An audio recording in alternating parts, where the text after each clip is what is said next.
Hey guys, what's going on? It's the Mad Kiger here, up here today with part 8, yeah, part 8 of the PlayStation 2 ASMR collection. And yeah, I want to start off by showing a new addition to the collection. Excuse the state of the room. I need to tidy up soon. But yeah, I have a gaming chair now. This will be appearing in more videos in the future. An early Christmas present from my mother, so I'm very happy to finally have one, and yeah, it's really comfortable. And if you're wondering what I'm playing Hellblade: Senua's Sacrifice, and this game is really good. It's like a psychological game, but hidden inside a game that looked like God of War. I think a lot of people passed on this game because God of War came out, and everyone thought this was just a God of War wannabe, essentially. Well, it was on PS4, and then they brought it out on Xbox One. But I really am enjoying this game. It's a really good psychological game. Put some headphones on, and wow, it's crazy. It's you know, it's mad. It's one of those games that's gonna play with your mind, and the audio is almost like ASMR in one sense. You know, you have someone talking on this side and then talking on this side, you know, at the same time, and it's really weird. And but I got an idea for a video playing this about the Game Pass and why I think the Game Pass is doing a really good thing. You know, letting us play these games that we never got when they first come out, and giving them the limelight. And I do a video dedicated to the Game Pass and why I think the Game Pass is essentially one of the best things that could possibly happen into gaming at this moment, and why more people should appreciate the Game Pass. And you know, I'm not saying it's the best thing in the world, but I think people should understand why the Game Pass is so popular and why it's one of the best things we can have now. And yeah, but on with the collection. You know, it's crazy. Got all these games, and on the Game Pass, you know, you get essentially all games in one. It's crazy. But let's skip the introduction and go straight into it. We have Gunpad Special Edition. Yeah, I'm a big fan of shooters, and I hear this is a good one. Managed to find it for a good price. Yeah, I love my shooters. Lots of them on the PlayStation 2. Then we have a gun. This is essentially Red Dead Redemption before Red Dead Redemption. I remember playing this game quite a bit when I was younger, and I really loved this game. But unfortunately, yeah, it doesn't hold up amazing compared to the new ones. And then we have some Grand Theft Auto games. Grand Theft Auto 3, Liberty City Stories, San Andreas, and Vice City. Need no introduction. These games are fantastic, and I do have Vice City Stories as well somewhere, so that will probably come up later on. But these two games, this one is one of the reasons why open world games are so popular nowadays, because of this game. Well, essentially it was this one that really brought it into the mainstream, but it was these two that really made it popular. And this was a PSP game brought to the PlayStation 2. Not bad, but unfortunately didn't really hold up to Vice City and San Andreas. But 3 was also very good for its time. gonna have to go back one day and complete these because these are absolutely fantastic. You can also get this game on Xbox 360 and play it on the Xbox One, so there's something good about the Xbox One. Then we have Gran Turismo 4 Prologue. It's crazy, you know, how Gran Turismo are such big games. And yeah, this was essentially almost like a big demo that was sold, but it does include a bonus DVD disc making it. Gran Turismo 4 was amazing, in my opinion. Gran Turismo 4 is one of the best racing games ever made, bar none. We have Gumbo 3000. Probably not as good as Gran Turismo, but another racing game nonetheless. Sorry if I get too loud, I'm so sorry. Then we have Gunbriefing Blaze, another mech shooter. I'm not really fond of mech games. I think they're too slow for me, but I do like Gundam. Then we have some Guitar Hero games here. Guitar Hero 1, Rocks the 80s, 2, and the World Tour. I love Guitar Hero. I think Guitar Hero is one of those games that you can really have fun with. Good party game, but if you don't want to play with the guitar, then these two games you can play with a controller, and so can you play it with the third game, and Aerosmith, I believe, also let you use a normal controller. So like you can play it with these buttons instead of the guitar, and yeah, it then essentially becomes a pretty fun rhythm game. But again, the guitar and the instruments are the gimmick behind these games. Good music. Then we have the Missing Vice City Stories. Told you I had it. Yeah. Then we have Gunfighter 2, The Revenge of Jesse James.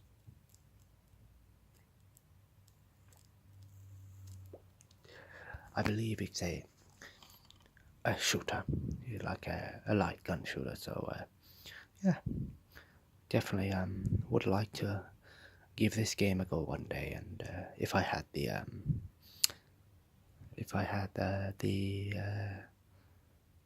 gun, perhaps, or TV. Then we have Gottlieb, Pinball Classics. Can't mess with the ultimate in pinball wizardry. Yeah, System 3. Then we have another Phoenix title. Focus. There we go. Yeah, Habit Trail, Hamster Ball. Essentially I think it's a racing game, or so maybe like a monkey ball game. How good it is, I have no clue, but if it's made by Phoenix, it probably doesn't have much to offer.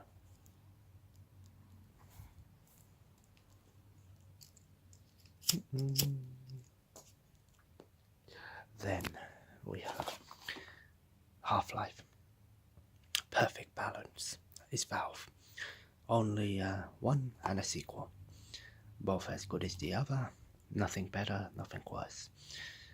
Always a matter of opinion with the community in the Valve. Is the original better or is the sequel better? Gabe Newell is basically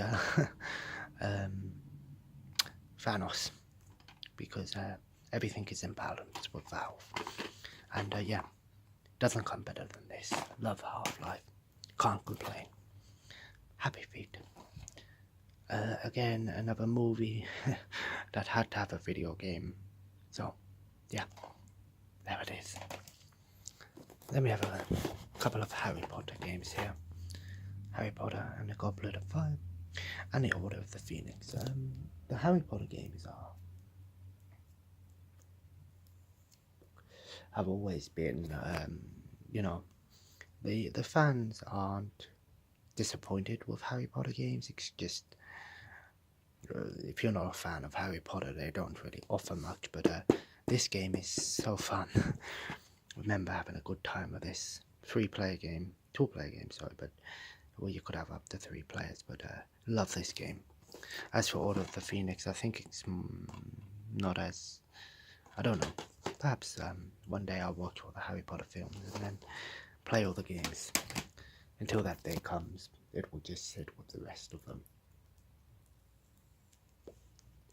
I don't hate Harry Potter. I just haven't watched them. Let me have a Heat Seeker. I hear good things about this game. It's like a good combination of arcade and simulation. And yeah, I hear it's a fun, fast-paced flight action game, so cool stuff. Then of course we have the most fun game of all time, Hello Kitty Roller Rescue. And apparently this game once came with a free gift. I wonder what it was. Yeah, Hello Kitty. Of course, gotta get the feminine side out once in a while, you know. Then we have Heroes of the Pacific, a game that had online back in the day, I guess. Yeah. It looks alright actually. Of course, breaking some records back in the day. 150 planes on screen was probably quite impressive for its time. Heroes of Might and Magic, Quest for the Dragonborn Staff. Again, another sort of RPG. So again, randomized gameplay. So perhaps this game is worth a go. I like games like that you know, randomized. Keep you coming back. Then we have Hurdy-Gurdy. I think it's just an average adventure platformer game. IDOS game there. Then we have a couple of Hitman games here. Hitman 2 and Hitman Blood Money. I never really quite grasped Hitman and the mastered the concept of it, so to say. I understand that, you know, a lot of people like Hitman and a lot of people to really appreciate what the game is trying to do, but for the life of me I just cannot get into them.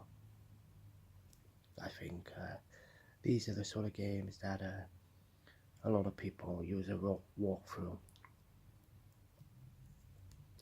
on because they are very challenging for newcomers. But still, good games. Just not very good at them, unfortunately. Then we have Home Alone. Blast. Actually, Angry Video Gamer has done a video with Macaulay Culkin on all of the Home Alone games, so I'm gonna have to watch that. I'm really looking forward to that episode. Yeah. Ice Age 2, The Meltdown. I remember when everyone talked about Ice Age and how it's just overused and dead beyond belief. Then we have IndyCar Series 2005. Yeah, another fast-paced racing game here. How good it is, I have no clue. A couple of Q games here. International Q Club 1 and 2. Essentially just nothing more than billiards, but it seems like they have some challenge modes and things for die-hard fans. So, nonetheless, again, I have no interest in playing these games and mastering them. I'll give them a go one day, but that's about it. Intellivision Lives. Did a video on this year, and I wasn't impressed at all. nothing for me. A couple of Hot Wheel games here. Oh, three. We have Hot Wheel Beat That, Stunt Track Challenge, and World Race. Big fan of Hot Wheel cars. When I was a kid, used to have them all. But the games are actually really good racing games. Really fun arcade racers and cool challenge modes and things. So give them a go if you can get over the fact that it is Hot Wheels, but fun games.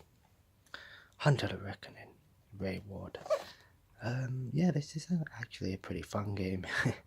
It's kind of like a top-down action game. Not too bad. Then we have Indiana Jones and the Emperor's Tomb. Yeah. Unfortunately, Indiana Jones didn't really get the perfection that Star Wars got with some of their games, unfortunately, but there's a few games out there that aren't terrible, and I think these games aren't too bad. And we have IndyCar Series, much of the same.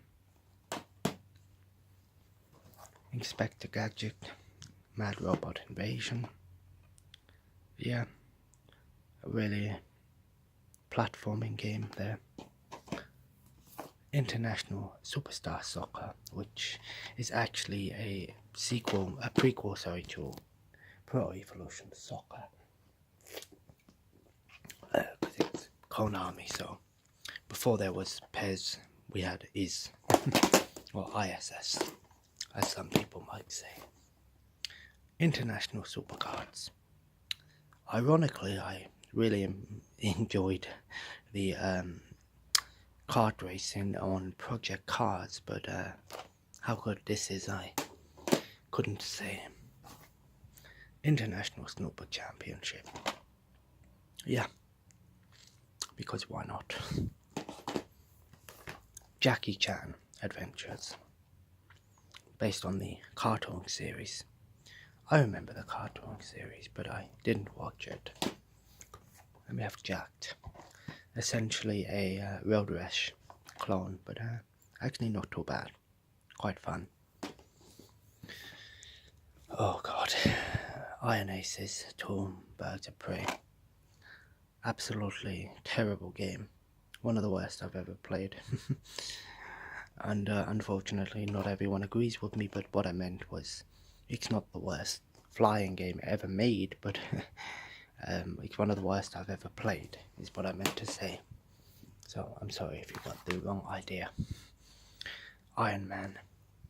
Unfortunately, he didn't get the Batman treatment, so we were left with average games in Marvel for a while, so perhaps Ultimate Alliance 3 will remedy that. But Marvel do have some good mobile games. It's unfortunate that they are mobile games and not, actual games, but hey. Then we have the Jak and Daxter series. Precursor's Legacy, Jak 2, and Jak 3. I've heard good things about these, and I believe they are getting a remaster on the PlayStation 4, so similar game to, say, Ratchet and Clank, but made by Naughty Dog, so yeah, I hear good things about them. Then we have Jackass. Nothing more than just a bunch of mini games. I love the show, but I couldn't recommend the game to anyone. Then we have Jaws Unleashed. I've heard good things about this game.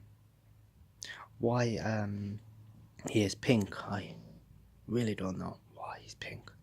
But yeah, you essentially play as the shark, even though nobody actually calls the shark Jaws in the movie, but nonetheless, if you want a game where you go around eating things, check it out. Then we have James Pond, codename Robocod. I believe this was essentially a Amiga game, but obviously made its way to every system, so PlayStation 2, but it's pretty cool to see a sort of old school 2D platformer on the PlayStation 2. Then we have 007 Everything or Nothing. Good game, but I just really don't play a lot of James Bond anymore. But when I was a kid, I used to love James Bond games.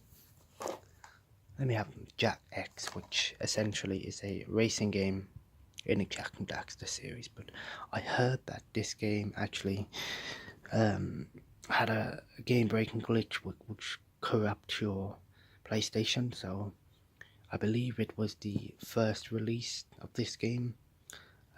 I've heard other YouTubers talk about it, so I don't want to put this game in my PlayStation just on the off chance that it does the same for me. So yeah, unfortunately, this is a game that I'm not going to play because I'm scared that it will corrupt my PlayStation. Perhaps maybe one day if I want to play it, I'll take out the memory cards or something, but yeah, I know it had an issue, quite famous in the PS2 community. Grand Tour Racing 400. Another average racing game there. Groove Rider, Slot Car Racing. Actually kind of interested to see how this game works. A racing game set on, scale electric cars. Seems interesting, but probably not very good. GT Racers. Another series that really didn't get big, unfortunately, but you knew that they wanted to make this a series, unfortunately, it never really happened. Guilty Gear X2 Reload. Again, another fighting series that is very popular in the gaming community. Just me personally, I don't really care much for fighting games, unfortunately, and I have 2 copies of this game. Then we have Gungrave. I believe this game is actually really fun. Fast-paced, arcadey shooter.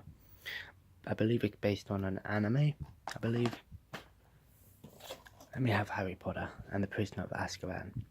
One of the few games that actually included some iToy mini games in it, so kind of weird to see how the iToy is kind of like the Connect in some senses, that there were games that you had to have it with, but there were a few that you didn't. Harry Potter Quidditch World Cup. Again, I'm not a fan of Harry Potter, so I won't really care about Quidditch. Then we have Harvest Moon, A Wonderful Life Special Edition. I believe this is the only Harvest Moon game to ever be on a system that's not Nintendo, well, PC, but PC don't really count, but Nintendo really screwed over Harvest Moon with releasing, about 3 Harvest Moon games a year. But the early Harvest Moon games are something special. Really quiet, relaxing game, but you can really lose yourself in the game. It's essentially a farming RPG, but really good series, and unfortunately it's been milked now, so we don't talk about Harvest Moon anymore. Haven, Call of the King. Nothing more than an average platformer. Really didn't get on with this game at all. And then we have Headhunter and Headhunter Redemption. This game actually looked like it has really good graphics for a PS2 game. But yeah, these are meant to be fun. Yeah, look like pretty good action shooting games, so nothing more than action games. I thought, did I say? Yeah, made by Sega. Interesting. But there we go. So, that's part 8. I'm sorry that I didn't do a video sooner, but better late than never. I'll be posting some more videos, hopefully through the week. I'm probably going to do a video on the Game Pass and talk about why I think the Game Pass is one of the best things to happen to gaming. But like I said, I'll talk about that in its own video. If you enjoyed today's video, feel free to leave a like and of course comment below. Let me know what do you think about the PlayStation 2. Let me know what do you think about gaming in general at the moment. I think it's a joke. And there's only one reason why I hate gaming at the moment, and that's Fortnite. I think Fortnite needs to die. It's all I hear about, and I really don't care. It's a kids game now, so nobody really care about Fortnite. So, and of course, feel free to subscribe if you haven't already, and join the family. Have a nice day, and I'll see you in part 9. Take care, and bye-bye.